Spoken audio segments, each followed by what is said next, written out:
Hello, নমস্কার। আমি প্রিয় বলছি পুনে থেকে।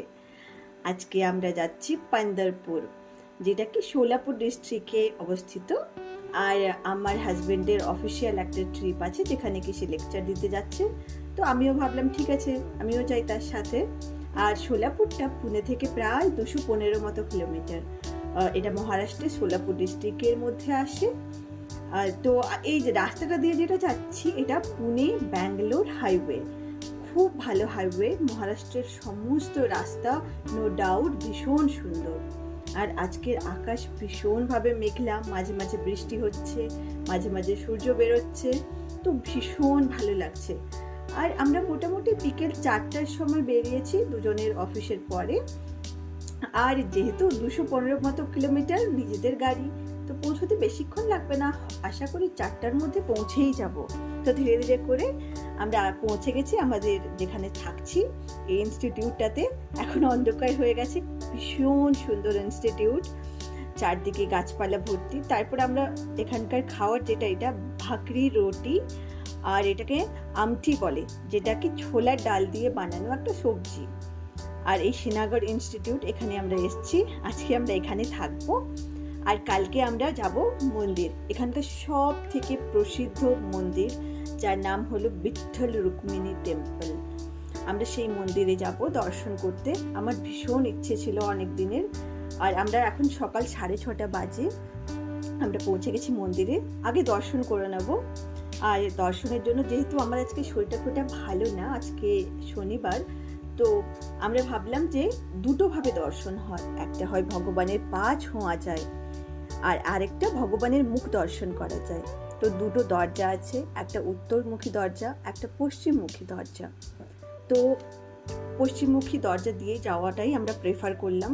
আর এই সেতুটা 500 মিটারের লাইন থাকে, কিন্তু 4 ঘন্টা লাগে এই লাইনটা থেকে ক্রস করে ভগবানের পায়ের দর্শন পাওয়ার জন্য।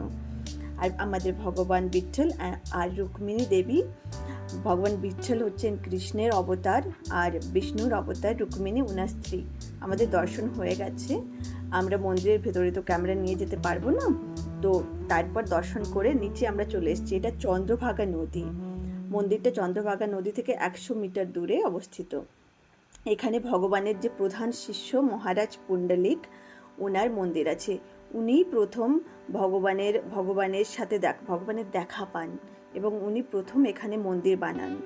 এটা একটা তীর্থস্থান।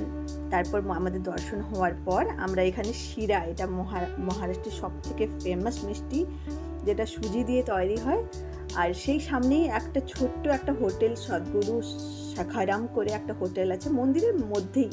তো সেখানে ভাবলাম একটু ইডলি আর শিরা খেয়ে তারপর যাই অন্য মন্দিরে। এবার আমরা যাচ্ছি আস্তে আস্তে করে কৈকেয়ী রাজ মহারাজ মঠ। এই মঠটা ভীষণভাবে ফেমাস, কারণ এই মঠটার সব থেকে বড় ব্যাপার হলো, এখানে আপনি যদি আসেন, সমস্ত সাধু মুনি ঋষি আর আমাদের যে হিন্দুদের সমস্ত ভগবান, তার দর্শন আপনি লাভ করতে পারবেন। সমস্ত ঋষি মুনি আমরা সব দেখে আমি তো ভীষণই খুশি যে এরকম দর্শন পাবো, আমি এটা ভাবতেই পারিনি। তো আমরা আস্তে আস্তে করে, মন্দিরটা একটা গোল চক্রের গোলক ধাঁধার মতো বানানো। আপনি শুরু করবেন একটা পয়েন্ট থেকে, তারপর আস্তে আস্তে করে হেঁটে হেঁটে গোল গোল করে হাঁটতে হয়। গোল গোল করে আমরা প্রথম শুরু করব মন্দির ভগবান দিয়ে, তারপর শুরু করব সমস্ত মুনি ঋষি দিয়ে, তারপর ভারতের ইতিহাস সম্পর্কে জানতে পারবো। তারপর আপনি একদম ওপর ফ্লোরে পৌঁছে যাবেন, যেখানে কি দেখতে পাবেন সমস্ত মহাভারতের দৃশ্য, তারপর সরস্বতী মা, তারপর নারায়ণ, সব কিছু দেখে আস্তে আস্তে করে মন্দির থেকে বেরিয়ে আসা যায়। এবার দেখতে দেখতে আমাদের প্রায় হয়ে গেছে এখন বেলা 1টা। তো আমরা প্রথমে রুক্মিণী টেম্পলে আমরা গেছিলাম 6:30 থেকে 8টা পর্যন্ত ওখানেই ছিলাম। ওখানে দর্শন করতে একটু সময় লাগে, যেহেতু আমরা ভগবানের মুখের দর্শন করেছি, তো আমাদের সময়টা খুব একটা লাগলো না। আর ভগবানের পা ছুঁতে তো পারলাম না, আবার চেষ্টা করব ভগবানের পা ছোঁয়ার জন্য, আর সম্ভব হয় না। এই সামনে এখানকার পালকি শুরু হয়ে গেছে, সেই জন্য অনেক ভিড় হয়ে গেছে। পালকি এখানকার একটা ছোট্ট যাত্রা, যেখানে কি এখানকার লোকেরা ভগবানের পায়ের জুতো নিয়ে পুনে যায়, ওখান থেকে আবার পুনে থেকে ওরা হেঁটে হেঁটে যাত্রা করে পালকিতে।